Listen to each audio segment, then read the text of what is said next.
네, 오늘 우리 빌립보서 2장 말씀을 통해서 우리 하나님의 말씀을 함께 듣겠습니다.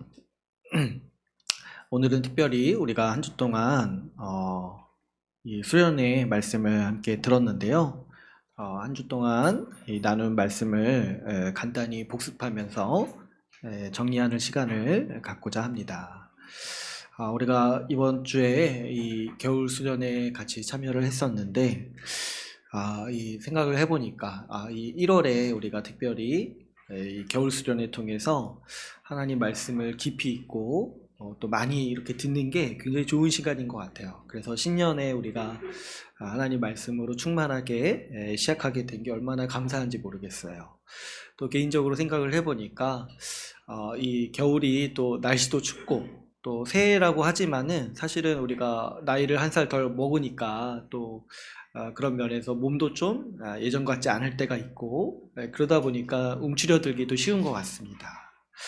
그런데 우리가 1월에 이렇게 충만하게 말씀을 많이 듣고 말씀을 또 되새기면서 또 새로운 삶, 이 새해를 생각하고 계획할 수 있다는 게 얼마나 우리 주님께서 우리에게 복 주시고 힘 주시는 일인지 모르겠어요. 그래서 우리가 이 수련회 때 들었던 말씀 한 번 듣고 이렇게 흘려보내는 게 아니라 다시 되새기고 또 이 말씀 우리가 붙잡으면서 우리가 올 한 해 24년도 정말 복되고 충만한 한 해 될 수 있도록 힘쓰기 위해서 우리가 오늘 말씀을 한번 같이 나누고 또 복습하는 시간을 가지려고 합니다.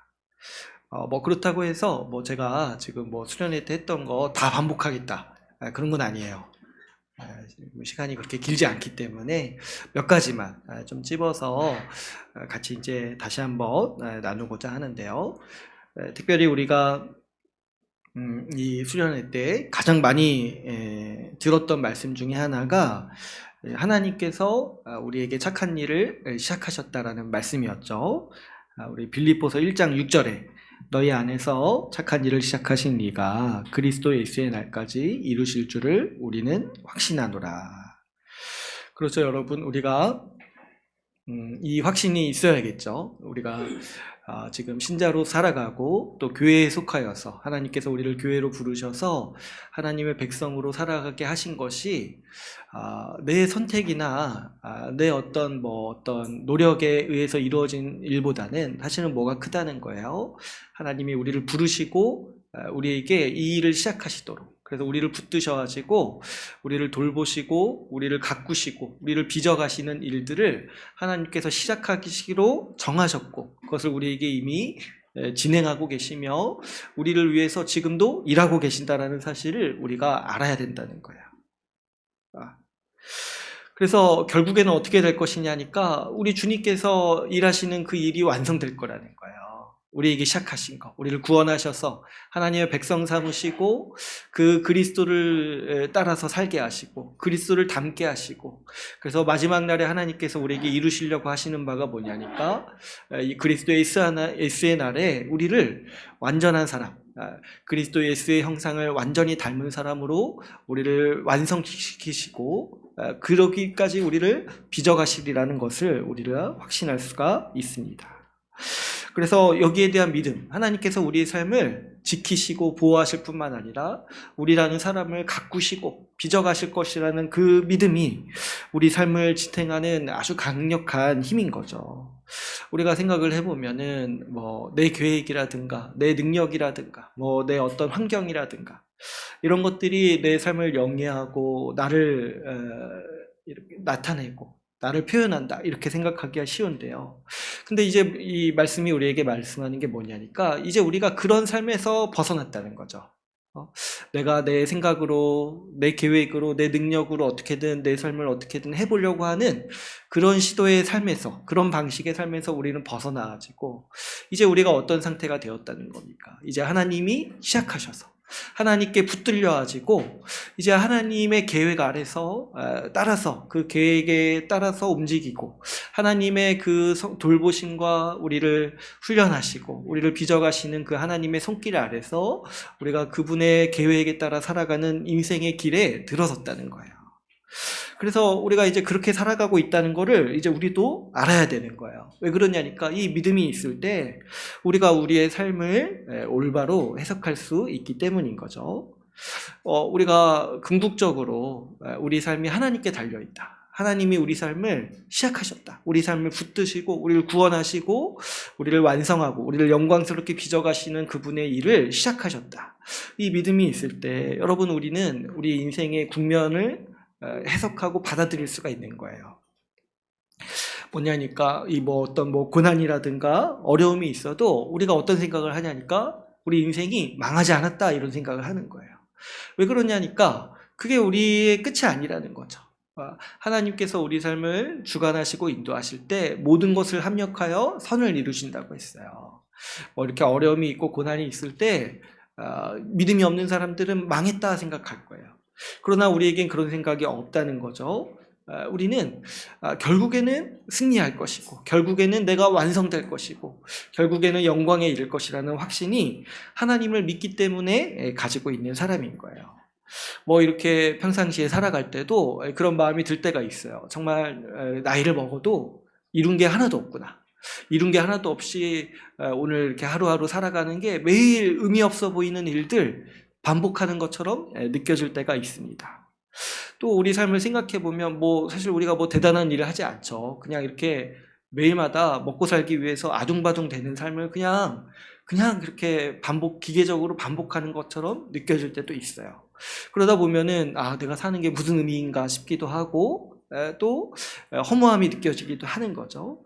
근데 그렇게 보일지라도 우리가 믿는 바가 뭐냐니까 하나님이 우리 삶을 인도하시고 우리를 그냥 가만히 내버려 두시는 것이 아니라 영광스럽게 완성해가고 계시다라는 걸 우리가 확신한다는 거예요. 그래서 하나님께서 이 착한 일을 시작하셔서 우리를 구원하시는 일을 시작하셔서 우리가 영광스럽게 빚어져 갈 것에 대해서 우리가 확신하기 때문에 우리가 인생의 모든 국면에마다 우리가 그 의미를 발견할 수 있는 것이고 우리의 모든 삶 가운데서 우리가 힘있게 살아갈 수 있는 이 믿음이 있는 거죠.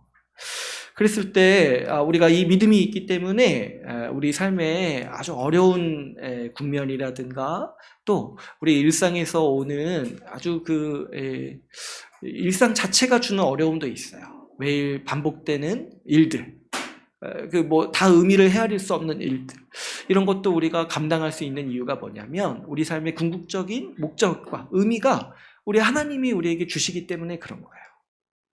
그런데 이렇게 우리가 생각을 했을 때 하나님이 우리를 붙드시고 우리를 인도하시고 우리를 영광스럽게 빚어주신다 이걸 생각했을 때 그러면 우리가 아무것도 안 해도 되느냐 그런 게 아니라고 했죠. 우리도 어떤 게 있다고 했어요.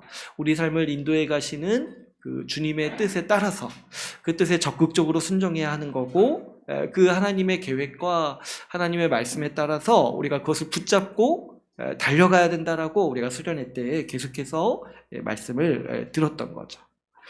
여러분 그럴 때 기본적으로 우리가 뭐에 대한 믿음과 확신이 있어야 되냐니까 하나님께서 우리에게 하시는 일이 착한 일이라는 걸 믿어야 돼. 착한 일, 선한 일이다. 결국에는 여러분 우리 인생을 가장 복되게 하는 거는 뭐냐면 하나님 말씀, 하나님의 계획대로 우리가 순종하는 거예요. 그것보다 내 생각이 더 옳고 내 계획이 더 지혜롭다. 이게 내 삶을 더 복되게 할 것이다. 이것이 내 미래를 안전되게 할 것이다. 이렇게 빠지는 순간 이게 이제 아주 우리 삶을 어렵게 만드는 거예요. 우리가 기본적으로 믿는 게 뭐냐니까 하나님이 우리에게 요구하시고 우리에게 살라고 말씀하시는 그 모든 말씀이 선하다는 거예요. 거기에 있어서 하나님 좋으시려고 그렇게 하신다는 그런 게 아니라 결국에 그것이 그 하나님의 말씀대로 사는 것이 우리에게 복이 되고 우리 삶을 충만하게 하기 때문에 하나님이 우리에게 그것을 요구하신다는 거예요. 그래서 이것을 우리가 적극적으로 믿어야 돼요. 또 한 가지 어떤 지식이 필요하냐니까 그러면 하나님께서 우리 삶을 어떻게 인도하시냐는 거예요. 우리 삶을 우리에게 선한 일을 시작하셨고 우리를 선하게 인도하신다고 하시는데 어떻게 인도하시는가 했을 때 오늘 본문의 말씀의 13절을 한번 보시면은 이렇게 말씀하고 있죠. 13절 한번 같이 한번 읽어볼까요? 우리 13절 같이 읽어보겠습니다. 시작. 너희 안에서 행하시는 이는 하나님이시니 자기의 기쁘신 뜻을 위하여 너희에게 소원을 두고 행하게 하시나니. 우리 하나님께서 굉장히 인격적이시고 우리를 인도하실 때도 우리의 인격을 존중하시면서 인도하시는 방식, 그분의 방식이 뭐냐니까 이 13절에서 우리에게 마음과 생각을 주시고 소원을 두신다고 했잖아요. 그러니까 우리에게 하나님의 마음, 하나님의 생각을 우리에게 주시면서 그 마음을 따르도록, 그 생각을 따르도록 인도하신다는 거예요.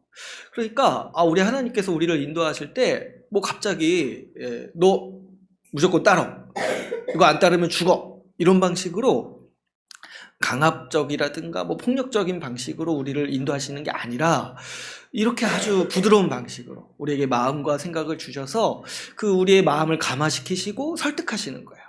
이게 옳구나, 이게 맞구나, 이런 마음과 확신을 가지고 우리를 따르게 하시는 것이 우리 하나님의 방식이라는 거예요. 그래서 이게 참 저는 놀라운 지혜고 하나님의 그 놀라운 성품 중에 하나라고 생각을 해요. 여러분, 전지전능하신 하나님이요, 우리를 인도하실 때 그냥 말 한마디 하시고 명령 한마디 하시면 되는데 그분이 이렇게 인격적인 방식을 사용하신다는 거예요. 우리의 지성과 우리의 마음을 설득하시고 감화시키시고 그 하나님이 뜻이 옳다는 것을 이해하도록 하셔서 우리를 인도하신다는 거죠. 그래서 이런 표현을 하시는 거예요. 우리에게 소원을 두고 행하신다. 우리에게 마음과 생각을 주신다는 거예요.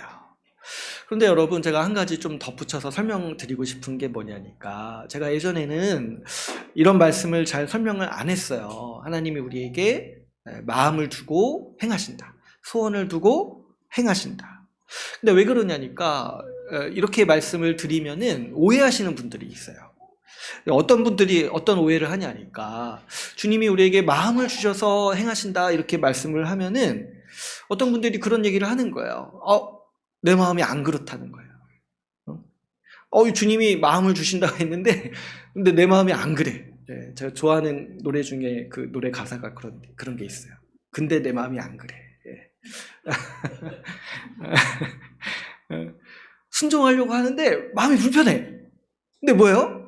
하나님의 마음을 주신다고 했는데 나는 마음이 안 그러니까 어때요? 그러면 안 해도 되는구나. 이런 생각을 한다는 거예요. 이런 식의 표현들을 한다는 거예요. 그래서 그런 생각을 가지고 계신 분이 이 말씀을 잘못 오해하면은 어떻게 합니까? 나 그러면은 불순종해도 되구나. 말씀대로 안 살아도 괜찮구나. 왜 그러냐니까, 내가 지금 순종하고 싶은 마음이 안 들어. 내 마음이 안 그래. 이런 생각이 든다는 거예요. 그러니까 주님이 소원을 두고 행하신다고 했는데 나한테 그런 마음이 안 생기고 오히려 또 주님 뜻에 따르고 말씀에 따르려고 하니까 불편해. 그러니까 뭐예요? 그럼 그렇게 할 필요가 없는 거 아닌가 하는 그런 식의 생각을 이상하게 한다는 거예요. 이상하게. 그래서 이제 자기가 불순종하고 신앙 말씀대로 열심히 살지 않는 삶을 굉장히 정당화시키는 식으로 이 말씀을 곡해하는 경우가 종종 있는 거예요. 그런데 여러분, 제가 오늘 이 말씀을 좀 드리고 싶은 거는 뭐냐면, 우리가 이제 이 같은 성경의 표현을, 이 말씀을 이해할 수 있는 지각이 생겼어요. 왜 그러냐니까, 우리가 율법을 배우면서 하나님께서 어떻게 우리에게 이 율법을 두고 행하시는지 그 하나님의 방법을 우리가 같이 나눴죠. 반복해서 제가 다시 말씀을 드리자면, 예수님께서는요, 예수 믿는 자에게 성령을 보내주신다고 했어요. 근데 이 성령께서 우리에게 오셔서 하시는 일이 뭐냐니까, 우리의 굳은 마음을 제거하시고 부드러운 마음으로 바꿔주시고, 또 어떻게 하신다고 했어요. 그 계명의 말씀, 이 계명을 우리 마음에 새기셔가지고 이제 이 계명을 마음으로부터 따라, 이 계명을 마음으로부터 순종하는 자로 우리를 바꿔주신다라고 했습니다. 그래서 여러분, 이 말씀이 어떤 말씀이냐니까, 이 얘기가 어떤 얘기냐니까 오늘 13절 말씀인 거예요. 이게 우리를 인도하시는 하나님께서 우리를 어떻게 인도하시냐니까, 우리 마음에 소원을 두고 행하신다. 바꿔 말하면 우리 마음에 성령을 보내주셔서 우리를 새 마음으로 바꿔주시고, 우리 가운데 이 율법 따르려는 마음, 율법을 사랑하고 하나님의 법을 즐거워하는 마음을 우리에게 주셨다는 거예요.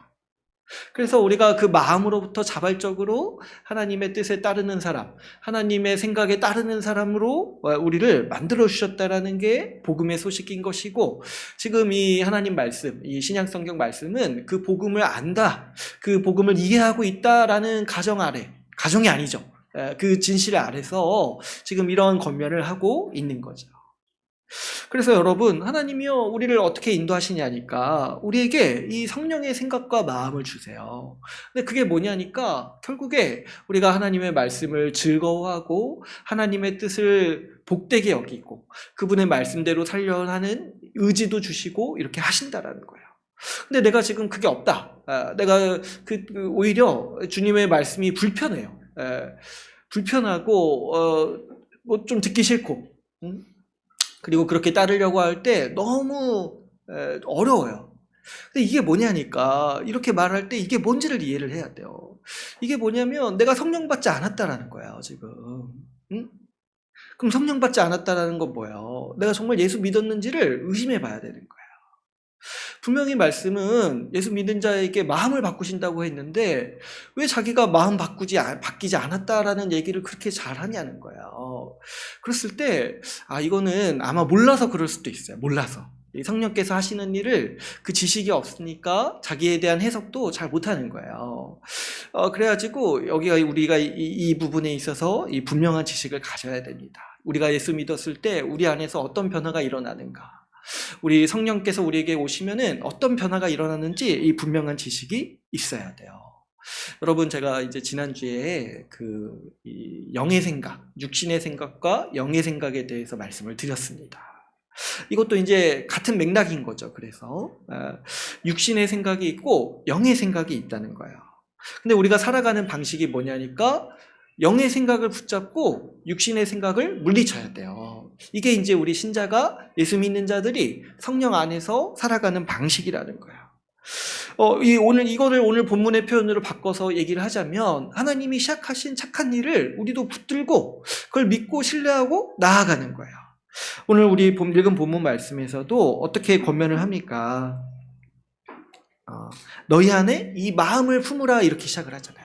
이 마음이 뭡니까? 성령께서 주시는 마음, 예수 그리스도의 마음, 이 마음을 붙들고 하라는 거예요. 영의 생각을 붙들라는 거예요. 그래서 이 영의 생각을 따르는 삶이야말로 이 그리스도의 인도를 따르는 삶이고 이 성령의 인도를 따르는 삶인 거죠. 그래서 여러분, 우리가 살아가는 삶의 원리가 여기에 있다라는 거예요. 이 육신의 생각, 영의 생각, 이게 어떻게 다른지를 구별해야 되는 것이고, 우리가 적극적으로 이 영의 생각을 품고 살아가야 된다. 이 지난주에 제가 이제 말씀을 드렸죠. 제가 좀 다시 한번 또 말씀을 드리면은 그 육신의 생각에 대해서 제가 설명을 한번 드렸어요. 여러분, 이거를 바르게 이해해야 된다고 했어요. 육신의 생각이라는 게 단순히 내가 육신의 정욕을 쫓아서 살아가려는 마음, 죄짓고 싶은 그런 욕망, 그런 이제 어떤 욕구, 이것만 얘기하는 게 아니라고 했어요. 물론 이제 그것도 포함되어 있지만은 육신의 생각이라는 거는 총체적으로 뭘 얘기한다고 했습니까? 그리스도 없이 어떻게든 살아보려고 하는 모든 우리 삶의 태도를 얘기한다고 했어요. 그리스도 없이, 그리스도를 생각하지 않고, 주를 향해 살지 않고, 주를 위해 살지 않고, 주를 의지하지 않는 모든 삶의 태도 자체가 육신의 생각이라고 했어요. 제가 이걸 왜 계속 말씀을 드리냐면은 여러분, 이거 헷갈릴 수 있어요. 왜 그러냐니까 육신의 생각을 가진 사람도요 열심히 살 수 있어요. 그리고 심지어 선한 일을 할 수도 있어요. 또 교회 생활도 잘할 수 있어요. 육신의 생각을 가진 사람이라 할지라도. 왜 그러냐니까 열심히 사는 거예요. 육신의 생각이라는 게 결국에 그리스도가 아니라 내 의지대로 사는 거거든요. 근데 이제 우리 중에는요 어떤 분들이 있냐면 좀 능력이 괜찮은 분들이 있어요. 능력도 괜찮고 자기 의지도 강하고 자기 힘도 세가지고 그냥 자기가 딱 생각을 하는 거예요. 나는 이렇게 좀 성실하게 살아야겠다. 그래가지고 제가 보니까 실제로 그런 분들이 있는 거예요. 믿음이 없는데 교회 생활 성실하게 해요. 왜 그러냐니까 그냥 그게 자기 삶의 그냥 스타일인 거예요. 어디 가서 이렇게 지각하는 거 싫어하고, 어디 가서 뭐 빠지는 거 싫어하고, 그래가지고 직장 생활 열심히 잘하듯이 교회 생활도 열심히 잘하는 거예요. 근데 이제 뭐에서 차이가 나냐니까 마음에서부터 차이가 나는 거예요. 그리스도를 사랑하는 마음이 없어요. 그래서 다른 사람을 대할 때도 결정적으로 드러나죠. 뭔가 이렇게 정해진 삶은 할 수 있어요. 그러나 더 뛰어넘는 헌신이 없는 거예요. 더 뛰어넘는 헌신. 교회에서 정해진 규칙들은 할 수 있어요. 그러나 우리 삶을 살아가다 보면 예기치 못한 일들 일어나잖아요. 그래서 언젠가는 뭐 더 도와야 될 때도 있는 것이고 더 신경 써야 될 때도 있는 건데 이제 그런 거에서는 관심이 별로 없는 거죠. 그러니까 기본적으로 그냥 이 육신의 생각으로 사는 거예요. 그리스도 없이 그냥 자기에게 주어진 삶의 책임을 다하면서 살아가는 삶도 있는 거죠. 그랬을 때 이 육신의 생각이라는 게 그래서 우리가 이렇게 일을 해야 돼요. 이 죄짓는 마음 이런 게 아니라 그리스도 없이 살아가려는 모든 삶의 태도라는 거예요. 그리스도 없이 살아가려는. 그리스도를 의지하지 않고 주를 위해 살지 않고 그리스도랑 상관없이 내 인생을 어떻게든 꾸며보려고 하는 내 미래를 어떻게든 설계해 보려고 하는 모든 삶의 시도가 다 뭐냐니까 이 육신의 생각에서 오는 삶의 태도라는 거죠. 반면에 그러면 이 영의 생각이라는 게 뭐냐니까 영의 생각의 핵심이 뭐냐면 그리스도를 의지하는 거예요. 그리스도를 붙잡는 거예요. 그리스도를 통해서 살아가려고 하는 거예요. 우리 주님께서 우리에게 살도록 하신 삶의 방식이 여기에 있어요. 그리스도를 의지하고 그리스도를 통해서 살도록 하셨다는 거죠. 그래서 우리 주 그리스도를 위해서 살도록 하셨을 뿐만 아니라 주를 닮아가도록 하셨고 그래서 이 그리스도를 붙잡고 매일마다 우리가 그리스도를 의지하면서 생각하면서 살아가도록 하신 것이 우리 하나님께서 우리 신자에게 주신 삶의 방식이라는 겁니다. 그래서 여러분 우리가 이제 올 한 해 처음부터 이 영의 생각과 육신의 생각을 어떻게 구별해야 되는지 말씀을 들었잖아요. 그래서 올 한 해 이런 훈련을 우리가 좀 해보면 좋을 것 같아요. 내가 지금 어떤 생각을 하냐는 거예요. 어떤 생각을 하냐. 그랬을 때 여러분 오늘 본문 말씀도 그래서 우리가 이 지식을 가지고 이해할 때 더 잘 이해할 수가 있죠.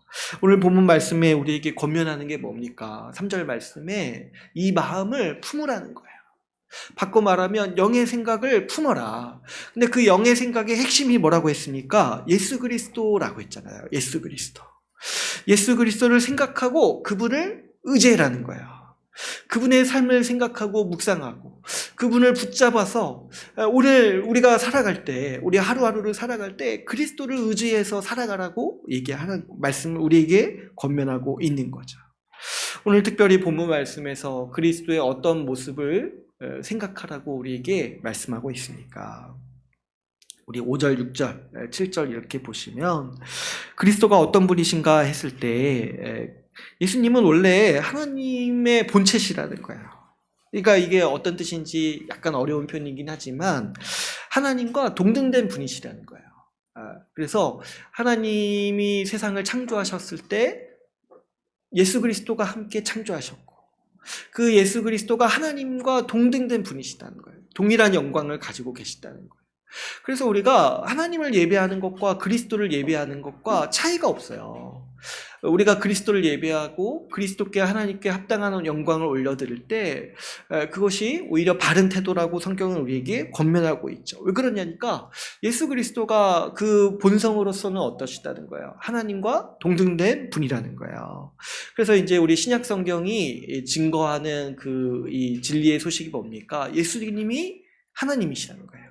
예수가 주다. 예수가 우리의 하나님이시다라는 거죠. 그런데 여러분 오늘 본문 말씀은 이 예수님과 하나님이 어떤 관계인지에 대해서 우리에게 설명을 하고 있는데 이 예수님께서 하나님을 어떻게 대하시는지에 대해서 설명을 하고 있어요. 예수님께서 하나님을 어떻게 대하시냐니까 6절 어떻게 대하세요?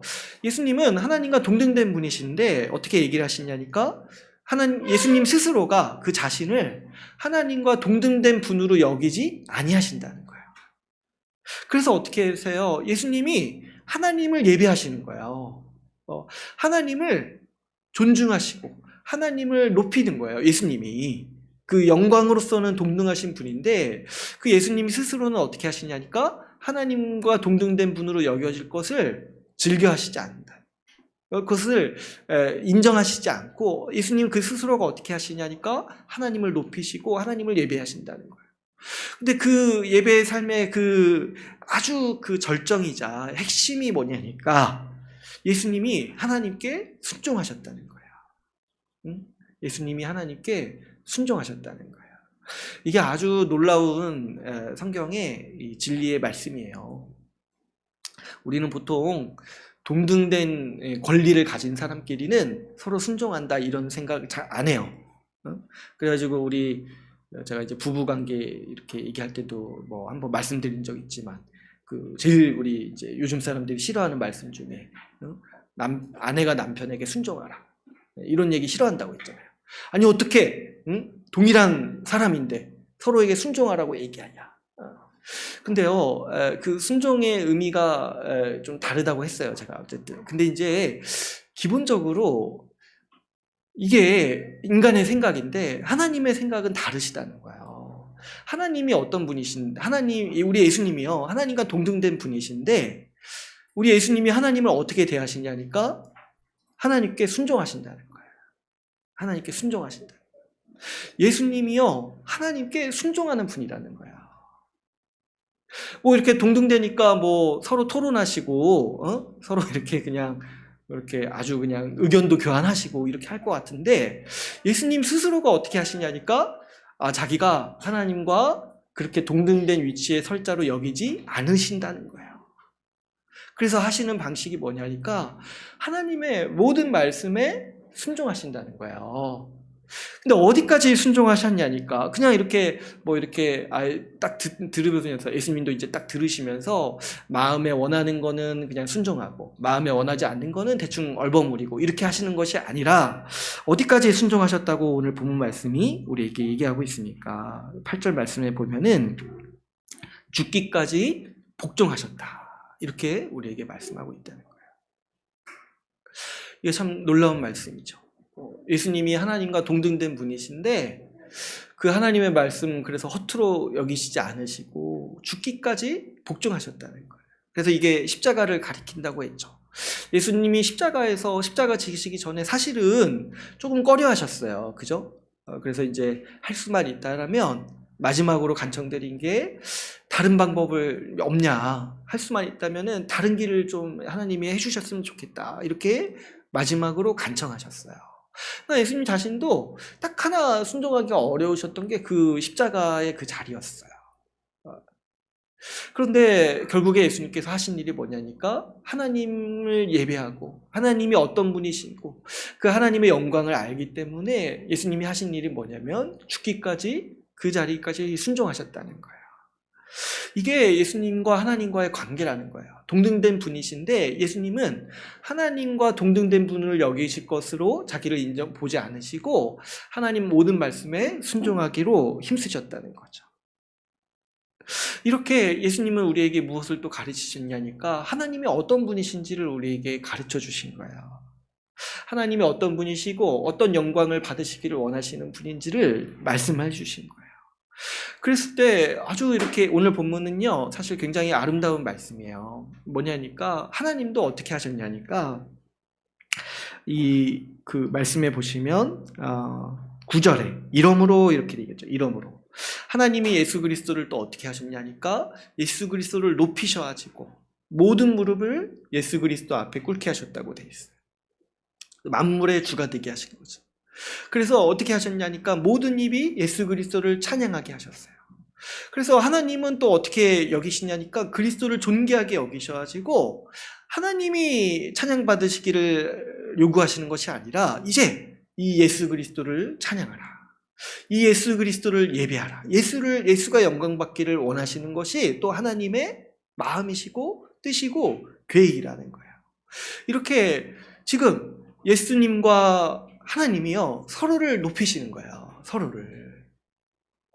이게 동등된 위치에 있는 분이 그 우리 두 하나님께서 두 성부와 성자께서 하시는 그 일이신 거예요.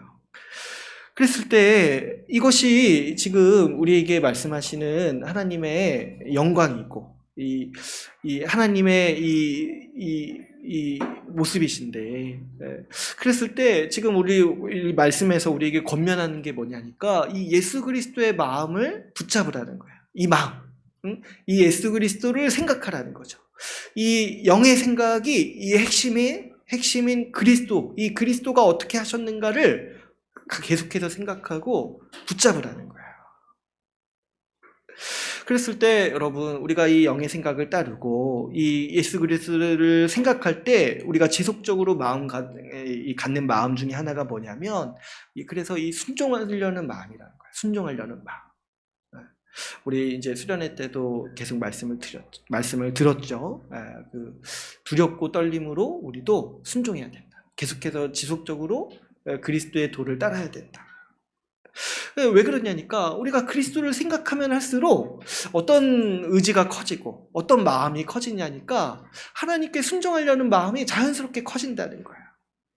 여러분 한번 생각해 보세요. 예수님을 내가 생각을 하는데 예수님은요 하나님이신데도 하나님의 말씀에 순종하셨어요. 이것이 하나님의 영광을 대할 때 합당한 반응이라는 거예요. 그런데 여러분, 우리를 한번 생각해 보세요. 우리 사람이요, 하나님 말씀에 순종하지 않는 상태가 그러면 얼마나 이상한 상태인 거예요? 응? 얼마나 이상한 거예요? 응? 순종하려는 마음도 없고, 순종하지 않으면서도 괜찮다고 여기는 그 상태가 도대체 뭐냐는 거예요. 그러면서 순종하지 않으면서도 가진 이유와 상황을 이야기하고, 그러면서 합리화하는 그 태도, 그게 뭐냐는 거예요. 도대체 너무 정신 나간 마음이 아니냐는 거예요. 하나님도 아니면서 사람이면서 어떻게 하나님 앞에 엎드리지도 않고 순종하려는 마음도 없고 순종하지 않으면서 자기는 괜찮다, 잘 살고 있다, 이렇게 자기를 생각하는 것 자체가 사실 얼마나 그리스도 앞에서 생각할 수도 없는 생각이냐는 거죠. 여러분, 이 사람의 상태가 얼마나 위험하고 이 죄인이요 얼마나 하나님 앞에 정말 그 존재 자체가 진노 가운데 있는지 우리가 생각해 볼 지점이 여기에 있어요. 예수님은요 하나님이신데 하나님과 동등되다고 생각하지 않으셔가지고 하나님의 모든 말씀에 다 순종하셨어요. 근데 우리 사람은 도대체 뭔데? 응? 뭔데? 그런 말도 유행하던데. 너 뭐 되냐? 이런 얘기도 뭐 인터넷상에서 유행하던데. 도대체 사람은 뭔데 순종하지 않으면서 자기가 하나님과 동등된다고 여기냐는 거예요. 아담이 가졌던 마음이죠. 아담이 그 선악과를 따먹으면서 하나님의 말씀을 어길 때 원했던 게 뭡니까? 하나님과 동일한 존재가 되기를 원했죠. 그러니까 우리 사람이요 지금 얼마나 이 죄인의 가지는 이 육신의 생각 이런 것들이 얼마나 심각한 상태냐는 거예요. 도대체 뭔데 하나님 말씀에 관심도 없고 순종할 마음도 갖지 않고 순종하지 않으면서도 나는 괜찮다, 내가 순종하지 않을 마음과 이유가 100가지가 있다, 이렇게 자신을 생각하면서 그냥 그렇게 살아가고 있냐는 거예요. 그랬을 때 여러분, 우리가 이런 이제 육신의 생각, 이런 게 이제 육신의 생각에 불순종이 자리 잡고 있다고 했어요. 우리 죄성의 중심에 이 불순종이 있는데 이게 얼마만큼 심각한 상태인지가 우리가 예수 그리스도를 생각할 때 아주 여실하게 드러나는 거죠. 여러분, 우리 죄성의 중심이 불순종이라고 했어요. 제가 이제 몇 번 말씀을 드렸죠. 우리 중심에 정말 하기 싫은 것 중에 하나가 순종하는 거예요. 순종하는 거. 어느 정도로 싫어하는지 제가 말씀드린 적이 있죠.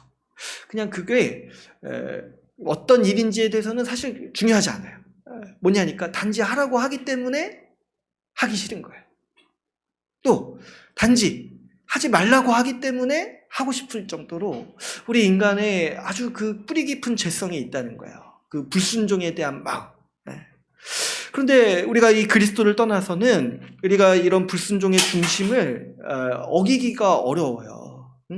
이 불순종의 중심을 이기기가 어려워요. 그리스도를 떠나서는. 이게 왜 그러니까 이게 생각을 해보면 우리가 그냥 태어났을 때부터 가지고 태어난 거예요. 이 원죄라고 하잖아요. 원죄라고.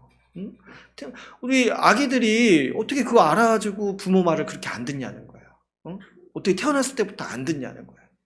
울지 말라고 하면 계속 울고, 여기로 오라고 하면 절로 가고. 어떻게 이걸 태어났을 때부터 아냐는 거예요. 이 불순종하는 재미를. 응? 누가 안 가르쳐줘도 안다는 거야. 이상하죠? 사람은 선한 일은 가르쳐줘야지 겨우겨우 하나 해요. 근데 이제 불순종하고 악을 저지르는 거는요, 어떻게 안 가르쳐줬는데 그렇게 잘하냐는 거야. 안 가르쳐줬는데. 그러니까 이게 우리 원죄에 뿌리박혀 있기 때문에 이 육신의 생각을 우리가 스스로 이길 수가 없어요. 우리 아까 처음에 시작할 때 하이델베르그 교리문답에서 우리가 절대로 따를 수 없다 이렇게 얘기를 하잖아요. 절대로. 이게 뭐냐니까 육신의 생각을 가지고 육신의 생각으로 어떻게 해보려고 하는 사람들이 절대로 이 불순종의 중심에서 벗어날 수가 없다는 거예요. 그런데 어떻게 이게 가능하다는 거예요? 우리 주 그리스도를 생각할 때, 그리스도께서 주시는 영의 생각이 있을 때 우리가 그 마음에 붙들리는 거예요. 우리 신자들은요, 이런 생각이 있는 거죠. 예수님을 생각할 때 이 불순종하려는 마음이 녹는 거예요. 응? 불순종하려는 마음이 있다가도 예수님을 생각하는 순간 마음이 녹는 거예요. 왜 그러냐니까 우리가 아는 거죠. 예수님이 순종하셨는데 내가 뭐라고? 내가 불순종하려는 어떤 벽이 되게 커 보이다가도 예수님을 생각하는 순간 그 마음이 녹는 거야. 벽이 허물어지는 거야. 아니 이게 도대체 뭔데? 예수님은 죽기까지 순종하셨는데 내가 뭐 죽는 것도 아니잖아요. 사실 그냥 뭐 한번 그냥 꺾는 거, 그냥 뭐 한번 좀 안 하는 거, 그냥 뭐 한번 그냥 양보하면 되는 거잖아요. 사실. 그래서 이게 마음이 녹는 거예요. 우리 신자는 예수님을 붙잡고 생각할 때. 그래서 우리가 예수 그리스도의 마음을 품으라고 오늘 말씀은 적극적으로 우리에게 가르치고 있는 거죠. 또 우리가 이 그리스도를 생각하고 영의 생각을 가질 때 따라오는 그 영의 생각들이 뭐냐면은 이 자기 유익을 구하지 않고 하늘의 영광을 소망하는 마음이라고 했어요. 우리 이제 수련회 때 계속 이제 강조하신 것 중에 하나가 자기 유익을 구하지 말고 자기를 돌보지 않고 살아야 된다. 이렇게 이제 강조를 많이 하셨잖아요. 근데 사실 생각해 보면 이거는 아주 그냥 사람의 본성을 거스리는 거예요. 그죠? 누가 자기를 유익을 구하지 않습니까? 다 그렇게 살죠. 그런데 우리 신자가 어떻게 그렇게 안 살 수 있냐니까 그리스도를 붙잡을 때 우리가 그게 이제 눈에 들어오는 거야. 그리스도를 붙잡을 때. 오늘 7절 말씀에 보면은 예수님은요, 자기를 비워서 종의 형체를 가지셨다고 했어요. 예수님의 모든 삶의 일생이 다 이 종이 되셔서 사셨잖아요. 종이 되셔서. 섬기는 삶을 사셨고 이 삶의 모든 국면에서 다른 사람들을 섬기셨어요. 근데 사실 예수님은요 그런 분이 아니잖아요. 그런 어떤 이제 뭐 하나님이시고 그래서 오히려 우리의 영광을 받으셔야 되고 우리의 찬양과 예배를 받으셔야 되는 분이잖아요. 그런데 그 예수님이 오셔서 우리를 섬기셨다는 거예요. 세상에 우리의 발을 씻기셨다는 거예요. 발을. 제자들의 발을 씻기셨다는 거예요. 근데 그게 뭐냐니까 우리를 섬기신 일의 절정이 예수 그리스도의 십자가라는 거죠. 그랬을 때 여러분 우리가 그리스도를 생각하면 할수록 우리 마음이 지금 여기에 녹는 거예요. 여기에. 좀 내 유익을 구하고 내 욕심을 적당히 좀 챙기고 적당히 좀 내 유익을 쌓으면서 그렇게 살려는 마음이 있다가도 예수 그리스도를 생각하면 그 마음이 녹는 거예요. 아니 예수님은 자기 백성을 위해서 죽기까지 하셨는데 나는 뭐라고? 나 그냥 그 조그만한 거, 그 조그만한 거 내가 좀 더 가지려고 애쓰고 있냐는 거예요 지금. 아니 예수님은 다 내어주셨는데 다 내어주시면서 나를 살리셨는데 지금 나는 뭐냐는 거예요. 나는 이 조그만한 거 어떻게든 내가 좀 더 가지려고 내 시간 쓰고 내 정력 쓰고 이렇게 하고 있는 거 그거 지금 뭐냐는 거야. 우리가 육신의 생각을 가지고 있을 때는요 이게 너무 커 보이는 거예요. 내가 지금 얻으려고 하는 어떤 대상, 탐욕이라든가 내가 뭐 미래의 안정감이라든가 이게 아주 절대적으로 보이고 이게 굉장히 커 보여요. 그 육신의 생각에 잠식되어 있을 때는. 근데 이 영의 생각, 그리스도의 마음이 딱 들어오는 순간 정말 이렇게 사는 것만큼 비참한 인생이 없는 거예요. 응? 얼마나 이게 지금 이상합니까? 예수님의 생명을 통해서 예수님이 죽으심으로 내가 지금 살아났는데 그 살아난 인생을 어떻게 사는지 보냐니까 또 나를 위해서 그렇게 조그마한 거 조금씩 얻어가지고 이렇게 살려고 하는 거. 어떻게든 내 삶을 더 이렇게 복되게 하고 미래의 안정을 얻으려고 조금 이렇게 더 하려고 이렇게 애쓰는 거. 얼마나 참 비천한 삶입니까? 이렇게 하는 게. 예수님은 이렇게 사셨는데. 그러니까 여러분, 우리가 이런 생각이 드는 거예요. 우리가 인생을 살다 보면 또 나이도 먹고 또 어느 정도 이렇게 성과도 생기다 보면은 그런 생각이 우리 가운데 들죠. 대접받고 싶고 또 대가를 보상받고 싶고 적당히 좀 이제 내 것을 챙기면서 살고 싶은 생각이 들어요. 그런데요, 그런 생각이 들더라도 우리가 딱 어떤 마음을 품는 거예요. 그리스도를 생각하는 거예요. 예수 그리스도에 대한 마음이 들어오는 거예요. 그랬을 때 우리가 언제라도 내가 이렇게 살면 안 되겠구나 하는 생각이 딱 드는 거죠. 왜 그러냐니까 우리 가운데 하나님께서 이 영의 생각을 주시고 이 아주 그 성령에 붙들려서 이 마음, 새로운 마음으로 살아가도록 하신 것이 바로 우리거든요. 우리 신자의 삶이거든요. 그러니까 여러분, 오늘 본문 말씀에서는 그래서 이렇게 이 그리스도를 지속적으로 붙들려고 하는 거예요. 근데 여러분, 이 아주 놀라운 점 중에 하나가 뭐냐면 우리가 이렇게 자기를 내어주는 삶, 그리고 또 순종하는 삶, 이런 거 생각해 볼 때 객관적으로 보면은 세상 사람의 눈으로 보면은 손해보는 삶이고 참 미래에 대책이 없는 삶일 수 있어요.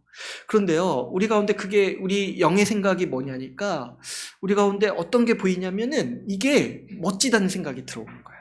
이렇게 사는 게 멋지다. 이렇게 사는 게 정말 영광스러운 삶이라는 게 들어오는 거예요.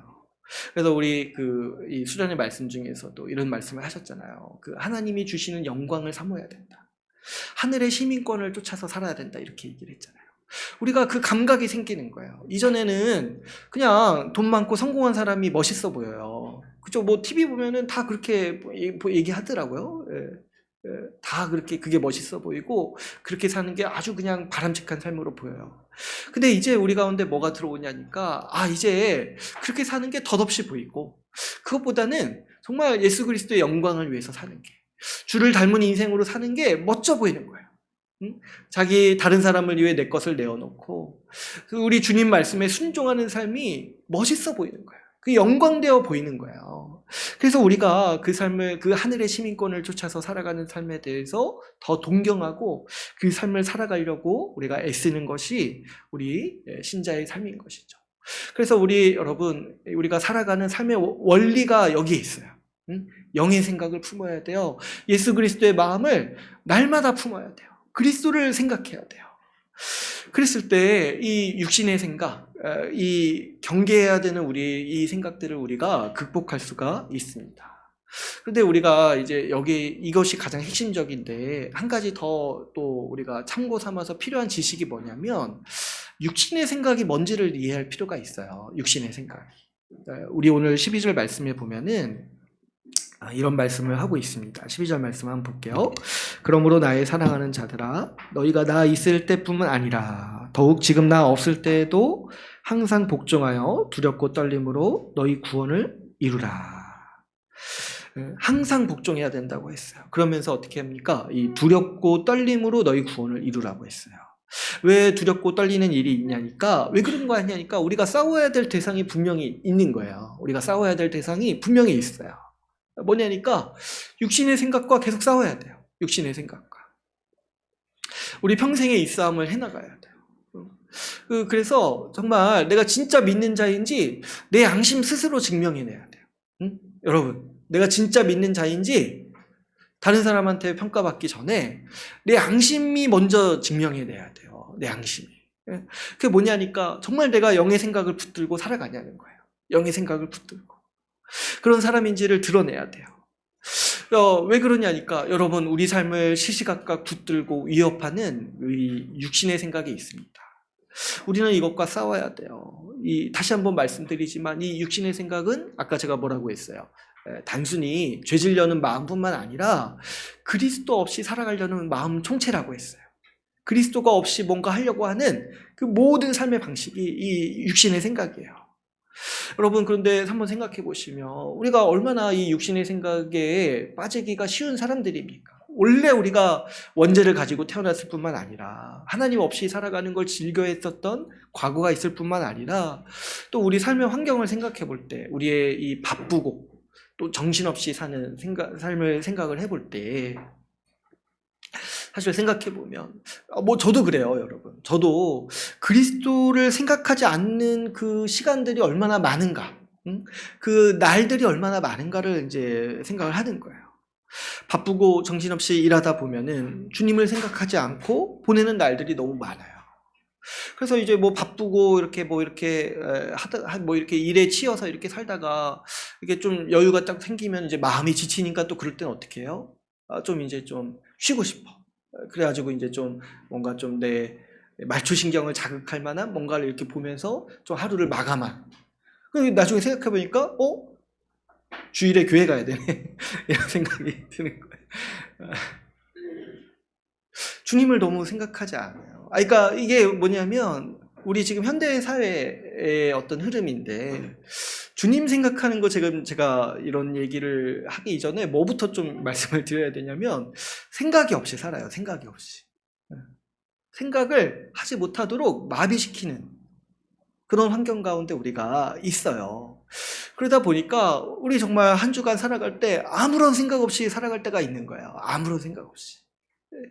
여기에 여러분 교회도 없다고 한번 생각해 보세요. 그래도 교회가 있어가지고 모임이 있어서 그때 가서 할 말을 있어야 되니까 좀 생각 좀 하고 또 이렇게 주일에 오니까 좀 정신 차려야겠다 이 생각도 하니까 그나마 좀 이렇게 우리는 괜찮은데 교회도 없다, 주일도 없다 생각 한번 해보세요. 도대체 우리가 무슨 생각으로 살아가겠습니까? 우리가 이런 삶의 방식을 극복해야 돼요. 뭐냐니까 그리스도를 생각하지 않는 삶의 방식, 아예 생각이 없는 삶의 방식, 이것들을 극복해야 돼요. 우리가 신자답게 살아가는 삶의 비결, 우리가 거룩한 삶으로 살아가는 삶의 비결, 하나님의 인도를 따라서 신실하게 살아가는 삶의 비결이 이 생각에 있다는 거예요. 매 순간 우리가 모든 삶의 국면에서 그리스도를 따르고 의지하고 붙들어야 돼요. 그래서 제가 지난주에도 말씀을 드렸죠. 여러분, 예수 그리스도가 관심 없는 우리 삶의 영역은 없어요. 모든 삶에서 그리스도를 붙드세요. 모든 삶에서.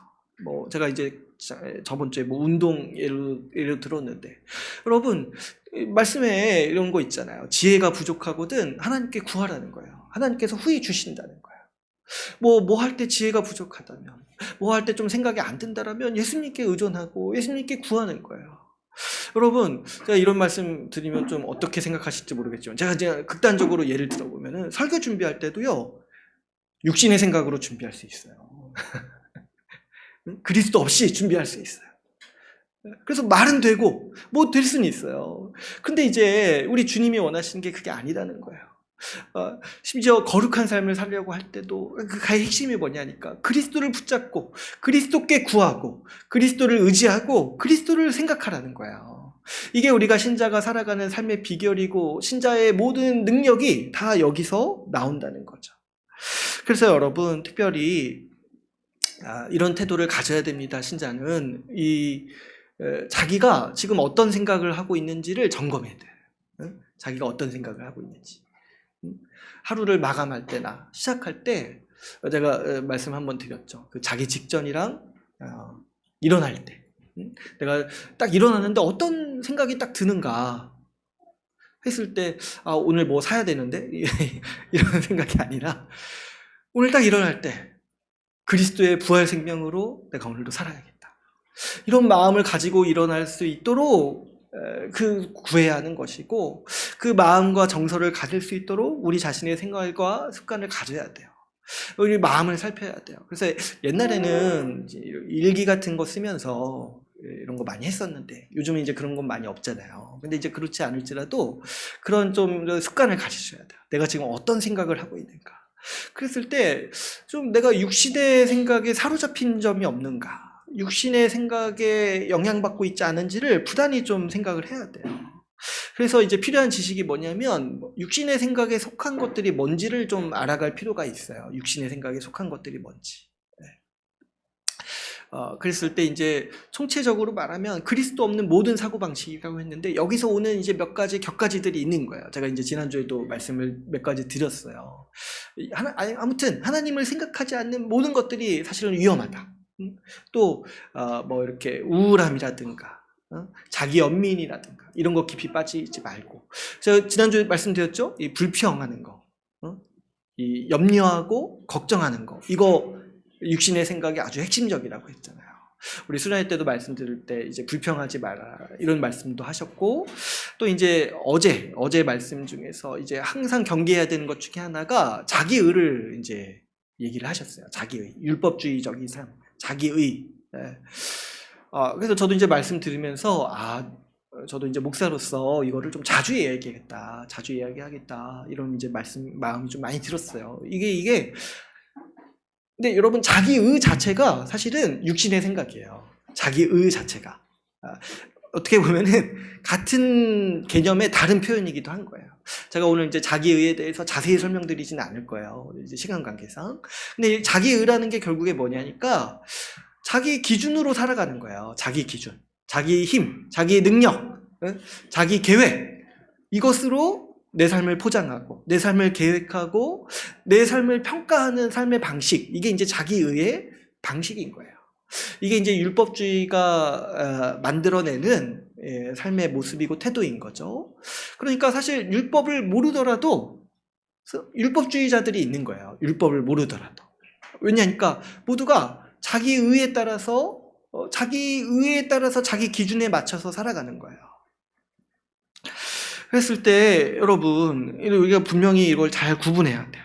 제가 그래서 이거 앞으로 좀 많이 얘기하겠다. 이 그리스도의 능력과 그분의 어떤 초월적인 힘이 아니라 자기 계획과 자기 힘으로 자기를 꾸미고 자기 인생을 계획하려는 모든 마음, 이런 게 다 자기의라는 거예요. 무언가 내가 열심히 하고 성과를 이뤘다고 해도요, 그 마음의 중심으로부터 주를 위해 살지 않고 그리스도를 통해 살지 않는다라면 그것은 육신을 따르는 일이라고 할 수도 있습니다. 그렇기 때문에 그것이야말로 하나님을 기쁘시게 할 수 없을 뿐만 아니라 하나님의 진노 앞에서 저주를 받을 일이라고 우리가 말씀을 같이 나눴어요. 자기 육신을 따라서 행하는 일이고 결국에 자기 만족인 것이고 자기 배를 배불리기 위해서 사는 것이기 때문에 겉으로는 성실하고 잘 사는 것처럼 보일 수 있어요. 그러나 그 마음의 중심을 보시는 하나님 앞에서 또 결국에 자기를 위해 사는구나 라는 평가를 들을 수밖에 없는 삶의 태도라는 거예요. 그러니까 이 자기의에 대해서 우리는 항상 경계해야 합니다. 근데 이제 이 자기의가 또 여러 가지 이런 마음의 상태를 만들어내는데, 우리 수련회 때 들은 또 겉면의 말씀 중에 하나가 뭐였습니까? 이 안주하려는 마음을 경계해야 된다고 했어요. 안주하려는 마음. 안주하려는 마음.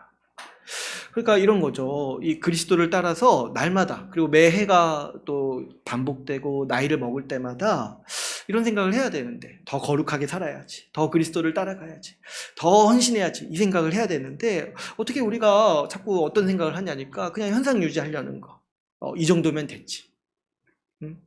그래서 주를 향한 헌신이 더 많아져야 되는데 이제 여기까지. 또 어떻게 또 얘기를 하냐니까 이제 좀 쉬어야겠다. 쉬어야겠다. 지난해까지 너무 열심히 했어. 이제 오늘 새해가 밝았으니까 이제 좀 쉬어야겠다. 근데 제가 몇 번 말씀드린 적 있죠? 이제 쉬어야겠다. 근데 한 몇 년을 쉬는 분들이 있다고 했어요. 몇 년을. 이제 좀 쉬어야겠다. 근데 또 이런 거죠. 이만하면 됐다. 이만하면 됐다. 내가 이 정도 헌신하니까 이만하면 됐다. 근데 여러분, 이게 왜 자기 의를 가진 사람들이요 이런 생각을 하는 거야. 왜 그렇습니까?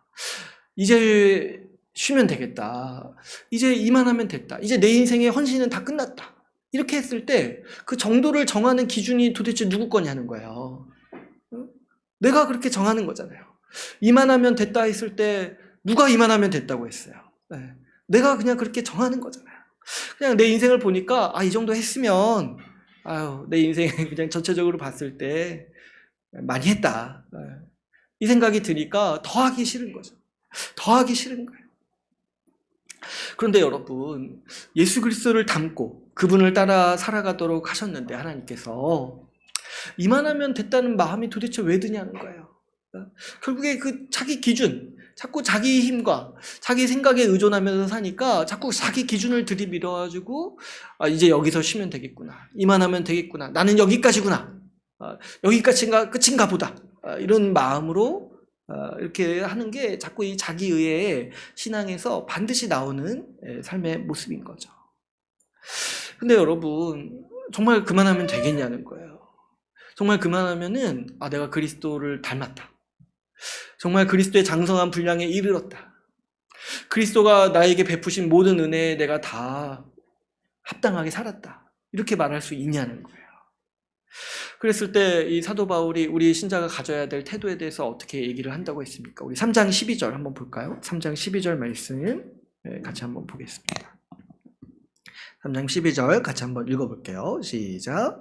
내가 이미 얻었다 함도 아니요 온전히 이루었다 함도 아니라 오직 내가 그리스도 예수께 잡힌 바 된 그것을 잡으려고 달려가노라. 사도 바울은 지금 헌신했어요. 그리고 그 헌신 때문에 감옥에 갇혔어요. 근데 이때가 약간 후반기예요. 사도 바울 사역에서. 후반기예요, 후반기.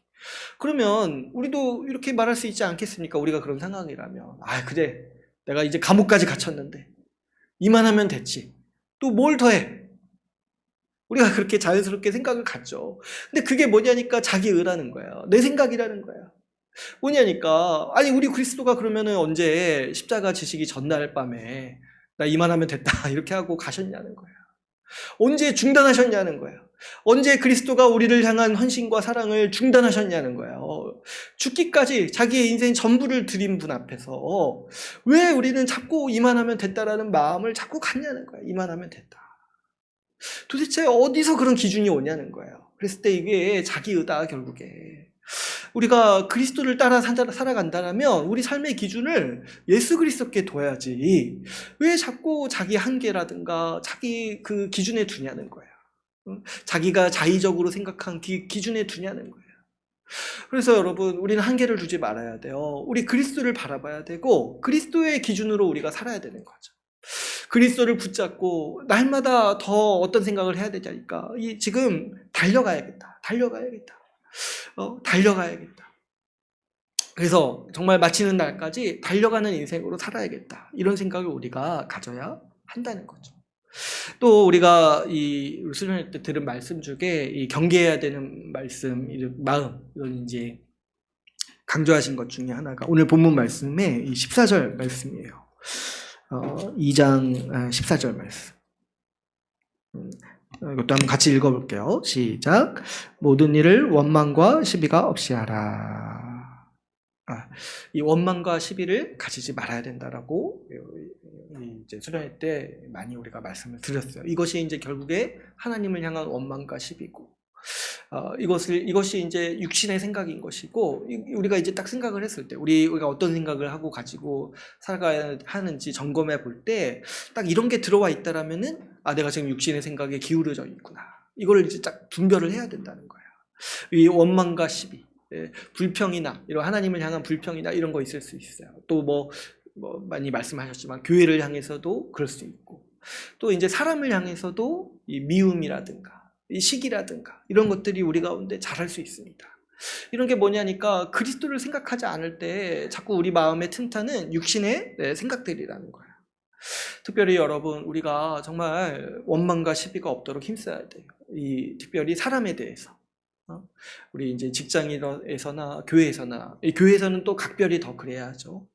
모든 삶의 국면에서 원망과 시비가 없도록 해야 돼요.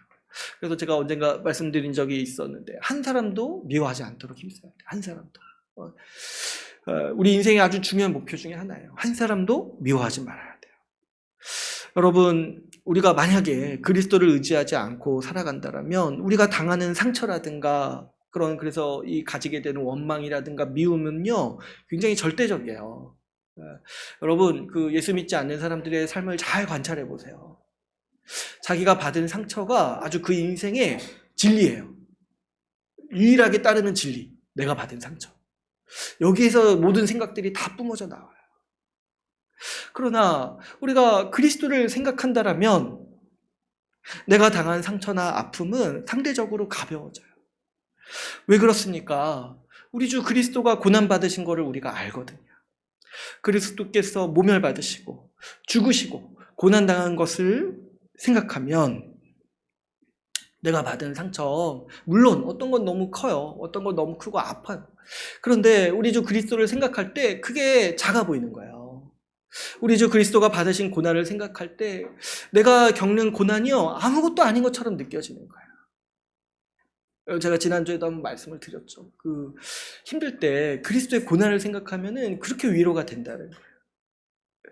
그리스도가 받은 고난을 생각하면은 내가 겪은 일은 아무것도 아닌 것처럼 느껴져요. 오히려 어떤 마음까지 드냐니까 내가 진짜 너무 바보 같은 거야. 아니, 예수님을 믿는데 나 지금 그냥 그 말 한마디 상처받은 거 가지고 내가 지금 이거 몇 년 동안 이거 붙들고 있냐는 거야, 지금. 예수님은 지금 고난받으시고 침도 맞으시고 침뱉음도 당하시고 모욕도 당하시고 십자가에 맨몸으로 달리셨잖아요. 십자가에 빨가벗겨져서 달리신 다음에 아주 이 모멸까지 다 당하셨는데 어떤 얘기까지 들으셨냐니까 네가 하나님이거든 내려와 보라 이런 얘기까지 들으셨어요. 예수님이.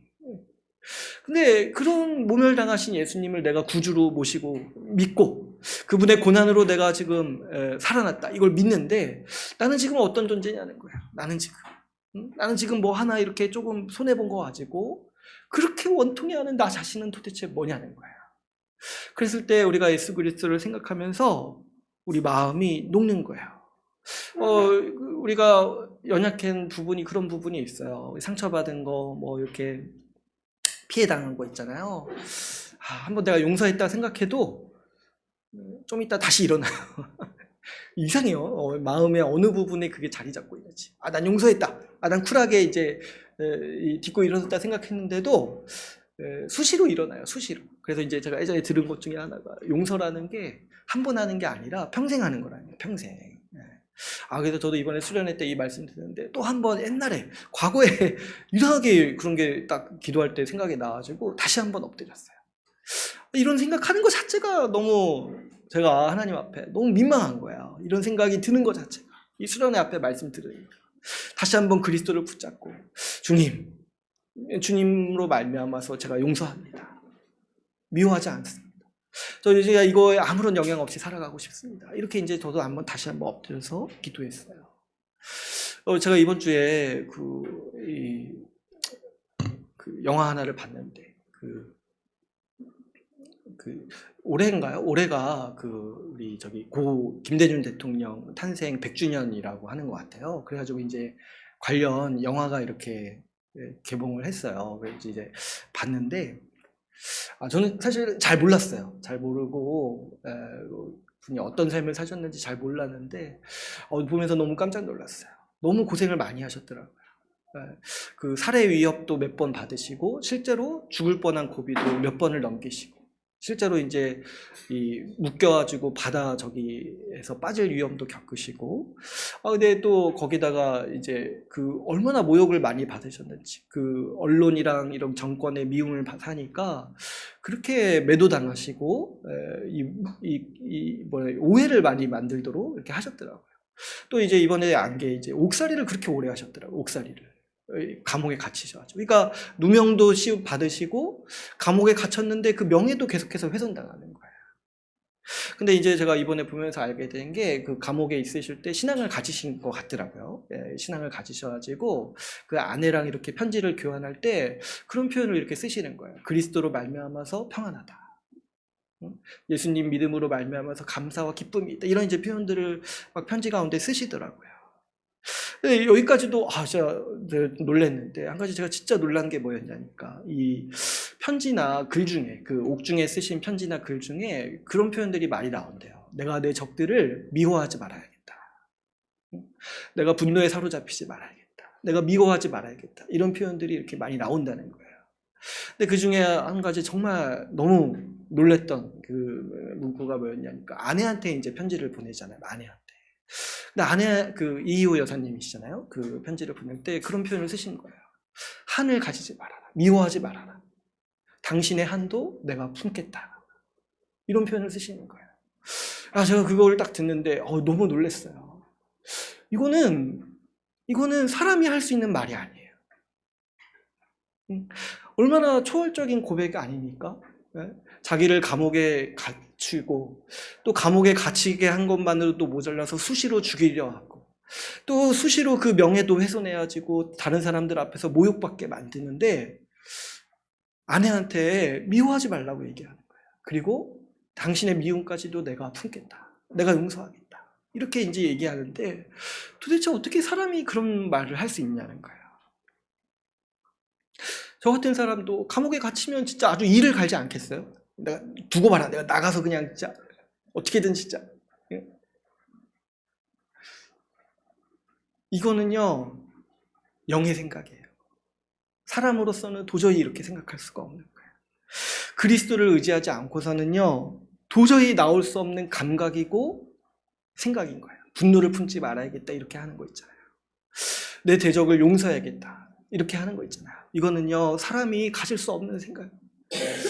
영의 생각, 그리스도께서 주시는 마음, 그리스도를 생각할 때만 우리가 감히 상상할 수 있고 품을 수 있는 마음이라는 거예요.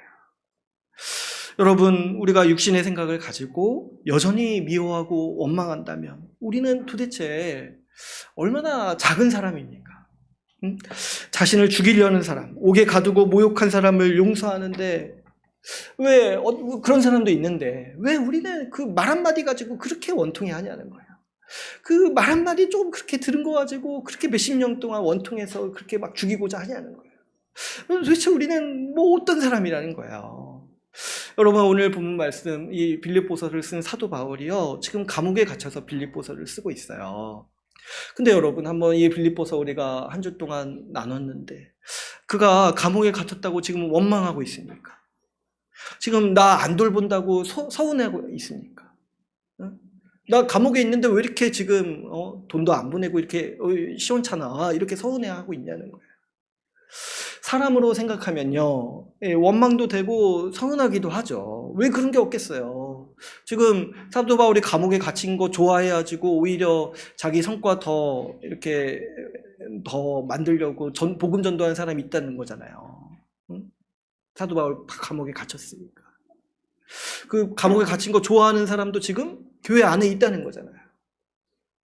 근데 지금 사도 바울이 어떻게 얘기합니까? 내가 나가면 진짜 두고 봐 이렇게 얘기를 하냐는 거예요.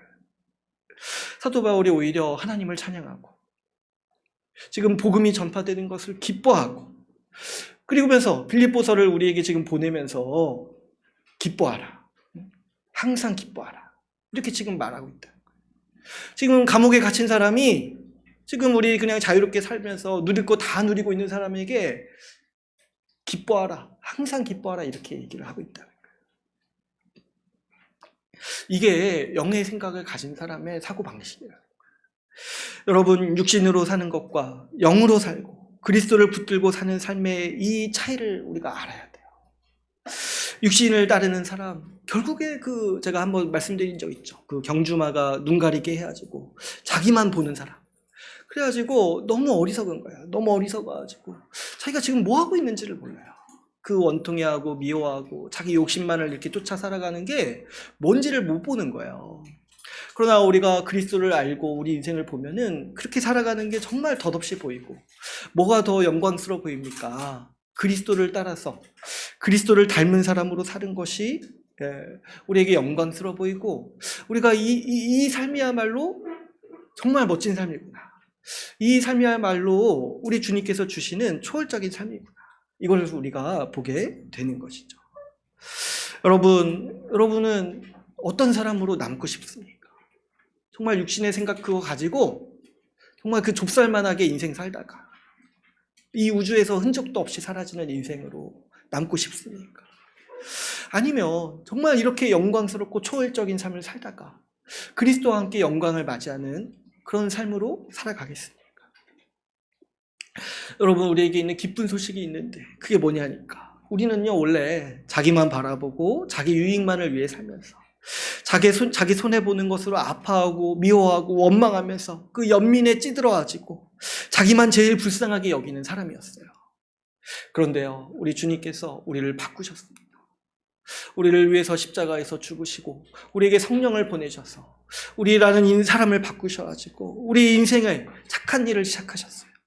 우리가 그리스도를 닮은 영광스러운 사람으로 우리를 만들어 가시고 빚어주실 것입니다. 이것이 주님이 우리에게 약속하신 아주 복된 영광스러운 인생이라는 거예요. 그러므로 여러분, 우리가 예수님을 자주 생각합시다. 우리 삶의 환경이라든가 어쩔 수 없는 한계들, 내 과거라든가 내 자신에 대해서 너무 그렇게 생각 많이 할 필요 없어요. 왜 그러냐니까 나는 나로 사는 사람이 아니에요. 내가 말씀드렸잖아요. 우리 과거가 죽었어요. 나라는 사람은 과거에 죽었어요. 이제 그리스도를 의지해서 예수 부활 생명으로 다시 살아가는 사람들입니다. 우리 힘드니까 할 수 없어서 적당히 타협했던 것들, 그런 것들 이제 우리 잠시 제쳐두고 우리 이제 예수 그리스도를 생각하고 그분의 초점에 맞추고 그분의 방식대로 우리가 살아가는 삶을 우리가 꿈꾸기를 원합니다. 그리스도로 말미암아 살고 그리스도를 의지함으로 우리가 탁월하고 영광스러운 삶을 우리가 살아가기를 힘써야 돼요. 우리가 어린아이의 삶에 머무를 수 없어요. 여러분, 어린아이 삶의 특징이 뭐냐니까 계속 누가 돌봐줘야 돼요. 계속 누가 돌봐줘야 돼요. 자랄 때까지 돌봐줘야 돼요. 근데 이제 계속 이렇게 돌봄만 받고 자기 신앙 유지하는 것도 매번 흔들려가지고 그래서 불안불안하게 살아간다면 그 인생이 우리가 버틸 수 있겠냐는 거예요. 그렇게 살아가라고 부르신 게 아니라 더 탁월하고 영광스러운 삶으로 더 달려가라고 우리를 부르셨다는 거예요. 우리가 어떤 삶을 살아야 되냐니까 자기도 바로 살 뿐만 아니라 지금 다른 사람 돌봐야 돼요. 다른 사람 돌봐야 돼요. 나보다 더 어린 사람들 돌봐야 돼요. 근데 언제까지 자기 신앙 하나 그렇게 쩔쩔매가지고 흔들리면서 매번 그렇게 살아가냐는 거예요. 우리는 그렇게 살 수 없어요. 이제 우리가 은혜 안에 굳게 서가지고 그리스도를 붙잡고 이제 마음의 결단 딱 내리고 이제 내가 어떤 사람이 돼야 되냐니까 더 큰 사람이 돼야 돼요. 더 영광스러운 사람이 돼야 돼요. 그래서 이제 다른 사람, 과거에 내가 좀 힘들었던 것처럼 지금 좀 자기 신앙 붙들지 못해서 좀 흔들리는 사람 붙잡고 같이 일으키도록 해야 돼요. 그런 삶을 우리가 살도록 노력해야 하는 거죠. 여러분, 우리가 그리스도를 붙잡고 장성한 자가 되어서 우리 교회를 힘있게 세워갑시다.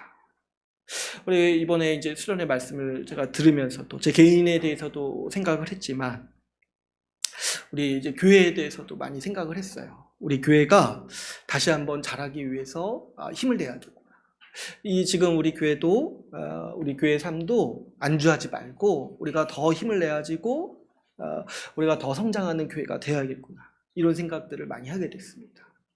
우리 교회가 지금 당면한 과제들이 몇 가지가 있죠. 이제 현실적으로는 이제 예배당 이전해야 되는 문제도 있습니다. 그래서 수련회 말씀 듣는데 엄몽경선 목사님이 열심히 기도하셨는데 강단에 서실 때 봉투가 있었다고 하는 말씀이 참 인상 깊었습니다. 열심히 기도해야겠구나. 근데 이제 사실 제가 여기에 대해서 마음은 있지만 이제 어떤 생각도 있냐니까 좀 다른 도움보다도 우리 지체들이 같이 한 마음 한 뜻으로 준비했으면 좋겠어요. 어떻게 되든지 가도 그냥 우리가 함께 애쓰고 함께 도우면서 이 일을 해나갔으면 좋겠고, 이 하나님의 전적인 도우심과 전적인 능력으로 우리가 이 과제들을 해나갔으면 좋겠어요. 근데 이제 여기에 더불어서 더 이제 시급한 문제가 저는 있다고 생각하는데, 이제 뭐냐니까 지금 이제 왜 제가 고민하는 게 그거예요. 왜 주님은 자꾸 우리 교회에 생명을 보내주시는가? 어떻게 교회가, 제가 좀 너무하다는 생각도 좀 드는 거예요. 어떻게 성인이랑 아이들 비율이 2대1도 안 되냐는 거예요. 어떻게 이런 비율이 있을 수 있냐는 거예요. 또 요즘 같은 시대에. 참, 왜 그런가 했을 때 결국에 주님이 그 일을 하라고 우리에게 맡기시는 거죠. 이 보내주시는 생명, 주의 백성으로 삼아라. 복음으로 양육하고 신자로 삼아라. 그래서 아마도 우리 주님께서는 우리 주의 나라 교회를 한 3대까지는 더 가게 하실 생각이 있으신 것 같아요. 그죠? 앞으로 3대 더. 그러지 않고서야 어떻게 이렇게 지금 아이들이 그냥 계속해서 이렇게 많이 있을까. 근데 이제 이런 걸 생각하는 거예요. 아, 지금 오늘날 같은 시대에 우리 아이들 어린 생명을 신앙을 갖게 하는 일은요, 사실은 어느 때든지 어려웠어요. 어려웠고 우리도 굉장히 지금 어려울 거예요. 정말 여기에 부모님들이 자기의 전부를 걸어야 돼요. 제가 이제 몇 가지 나중에도 말씀을 드리겠지만 정말 날이 갈수록 더 힘들어질 거예요. 여러분, 지금 기독교 인구 자체가 줄고 있잖아요. 그런 시대예요. 그런 시대. 그런데 지금 우리가 아이들에게 복음 전해야 되잖아요. 그러면 여러분, 이런 거 한번 생각을 해보세요. 세대의 격차가요, 얼마나 큰지 몰라요. 원래 세대라고 하면은 보통 50년에서 100년을 얘기하는 거예요. 세대라고 하면. 근데 여러분들이 지금 세대 차이 난다라고 말하는 사람들이요, 몇 살 차이입니까? 옛날에 X세대라든가 뭐 있었나요? X세대 이런 거 들어보신 적 있죠? 이런 게 한 20년 차이였어요. 20년 차이. 근데 여러분 요즘에 MZ라고 하면 안 된다고 해요. MG? 네. MG 세대가 여러분이랑 몇 살 차이입니까?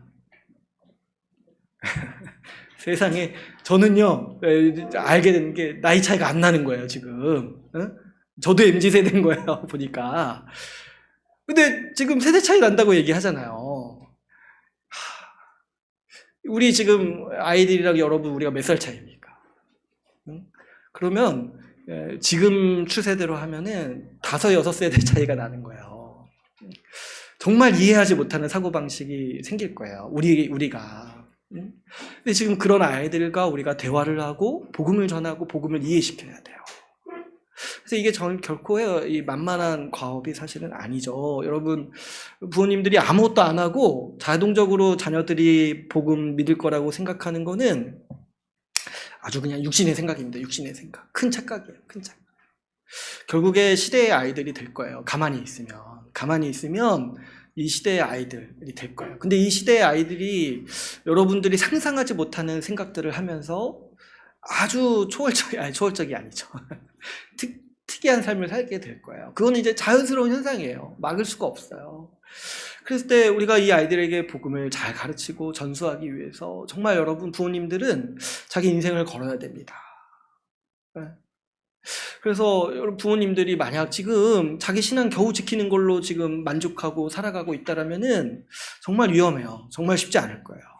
그래서 저도 생각하는 게 뭐냐면 제가 목사로서 가만히 있으면 안 되겠다. 더 많이 요구하고 또 엄하게 좀 말해야겠다. 제가 좀 생각이 많이 들었어요. 지금 상황이 결코 녹록하지가 않아요. 이 방식으로 해서 진짜 아이들을 지켜낼 수 있을까? 정말 힘들게 여러분 정말 이 생명을 깎아가면서 힘들게 낳고 힘들게 키웠는데 나중에 시대의 우상을 따르는 아이들로 넘겨줄 거 생각하면은 제가 그냥 지금 좀 더 힘들어도 지금 더 죽는 게 낫겠다 이 생각이 드는 거예요. 지금 그냥 더 고난받는 게 낫겠다. 나중에 그냥 아이들이 우상 섬길 거 생각하면 너무 끔찍해요. 그러지 않도록 지금 더 힘쓰고 지금 어떻게든 더 제가 좀 더 못 살게 해야겠다. 표현이 좀 이상한데 아무튼 더 좀 요구해야겠다. 제가 이제 현실적인 상황 때문에 얘기 안 하는 것들도 몇 가지 있고 저도 제 상황 때문에 얘기 안 하는 것들 몇 가지가 있었는데 이번에 좀 수련의 말씀 들으면서 안 되겠다.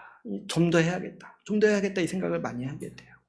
그랬을 때 여러분 교회가 좀 더 힘이 있었으면 좋겠어요. 교회가 부모님들을 더 잘 인도하고 도왔으면 좋겠어요. 더 힘이 되어가지고 이 과업을 잘 감당하게 나가고 싶어요. 이 교회 이전하려고 하는 것도 예배당 이전하려고 하는 것도 좀 주중에 교육할 수 있는 환경을 좀 만들어주고 싶어서 그런 것도 그래서 큰 거죠.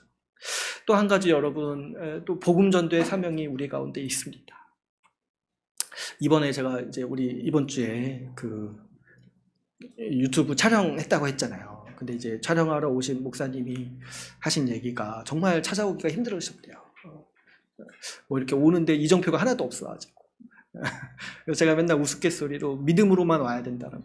주소만 딱 보고 딱 눈에 보이는 거 상관하지 않고 주소만 믿는 믿음으로 딱 와야 된다. 생각을 이렇게 우스갯소리로 맨날 얘기를 하는데 근데 이제 한번 생각을 해보니까 정말 우리 교회가 왜 안 망했는가 이 생각도 좀 해보는 거예요. 왜 안 망했는가 참 찾아오기 힘든데 왜 안 망했는가 그죠? 그래서 감사하게 그래도 매년 하나님께서 사람들도 보내주시고 그래서 조금씩 잘하고 있고 성장하고 있잖아요. 조금씩. 근데 이제 왜 요즘에 이게 왜 신기한 일이냐니까 요즘에는 10교회가 개척하면은 10교회가 다 망한다고 하잖아요. 근데 왜 하필 우리 교회는 안 망하고 있는가 이 생각을 해야 돼요. 그랬을 때 제가 확신하는 바는 하나님께서 우리 교회를 통해서 복음 전하기를 원하시는구나. 복음을 우리 아이들에게 전수할 뿐만 아니라 지금 보내주신 사람들 뿐만 아니라 우리 또 복음 전해서 이 생명을 더 전파하기를 원하시는구나. 이 확신을 제가 또 가지게 되는 것 같습니다. 그래서 여러분 우리 교회를 정말 견고하게 한번 세워나가 봅시다. 그럴 때 우리 개개인의 삶도 큰 영광을 누릴 거예요. 저도 뭐 교회를 섬기고 제가 애쓰고 뭐 이렇게 한다고 생각을 하지만 그렇게 살아왔다고 생각하지만 사실 돌아보면 교회가 제 삶을 지탱하는 게 더 많아요. 내가 교회를 위해서 애쓰는 것보다. 그래서 이게 뭔가 싶은 거죠. 교회를 위해서 산다고 했는데 나중에 돌아보니까 교회가 내 삶을 붙들고 있구나. 내 삶을 지탱하고 있구나. 이런 걸 보게 되는 거예요. 그랬을 때 이게 주님이 주시는 복이고 영광이구나. 교회가 딱 있구나. 이 영광스러운 교회가 딱 내 삶에 들어오고 내 삶을 지탱하고 있다는 것 자체가 우리 삶의 안정이고 기쁨이구나. 이런 것들을 보게 되는 거죠. 그러므로 여러분 우리가 이 말씀 수련회 때 받은 말씀 잘 간직해서 정말 안주하지 말고 우리가 힘써가지고 24년 한 해 더욱더 힘써서 이 교회를 세우기 위해 우리 신앙이 바로 서기 위해 달려가는 우리 시간이 되기를 간절히 바랍니다. 이제 오늘 말씀을 맺겠습니다. 우리가 수련의 말씀을 통해서 우리 삶을 점검해보고 올 한 해 또 앞으로 어떻게 살아야 할지 듣는 복된 시간을 우리가 한 주 동안 같이 가졌습니다. 주님께서 우리에게 착한 일을 시작하셨습니다.